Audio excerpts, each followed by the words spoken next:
منم حبیب ده اګریکلچر ایکسټنشن افیسر وانا لوور وزیرستان دا نن چې کوم ډیسټریبیوشن او دا د زیتون ډیسټریبیوشن او پروموشن اف لایف ان کیپی دا په کیپی او په مرز ډیسټریکټ کې یو پروجیکټ شری دی نو په دا کې دوه قسم اکټیویټیز کیږي چې هغه کې قلمکاری هدو او چې کوم ګرافټډ پلانټس دي هغه میز زمیندار ته ورکوي دلته خو چونکه لوور وزیرستان خو بالکل اګریکلچر هب دی نو دلته میر تقریبا یو میاشت مخکې فزیکل ویریفیکیشن د فارمر کړی دی ټوټل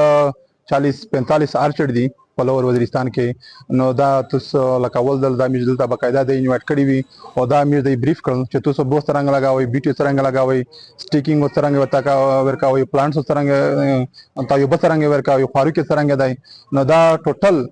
دا سه 5-10 منټ په دا باندې د میج بریف هکړل نو ماشاءالله تکړه فارمر هدي او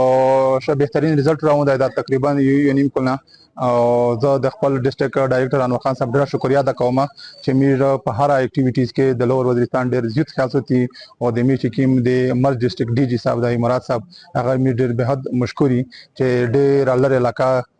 لوور وزیرستان چې هغه د په هر لحاظ باندې خیال ساتي کل نر چې کیم د اګریکلچر ډپارټمنټ طرفه د زیتون ډیسټریبیوشن وو اته مې غلي نو په دا کې پر فارمر یو کاسا 110 بیټي ملاویدل د اګریکلچر ډپارټمنټ طرفه نو هغه بالکل متملاو شول او ان شاء الله چې زه دای کار او په بھرپور طریقه سره ان شاء الله مستراوي او ستراوي او زه د اګریکلچر ډپارټمنټ ډیره شکریا ادا کوم چې دای داسې نوي شاین وروي او په خلک په شته طریقه سره ډیسټریبیوشن وکړو ان شاء الله چې موږ دې بھرپور سپورټ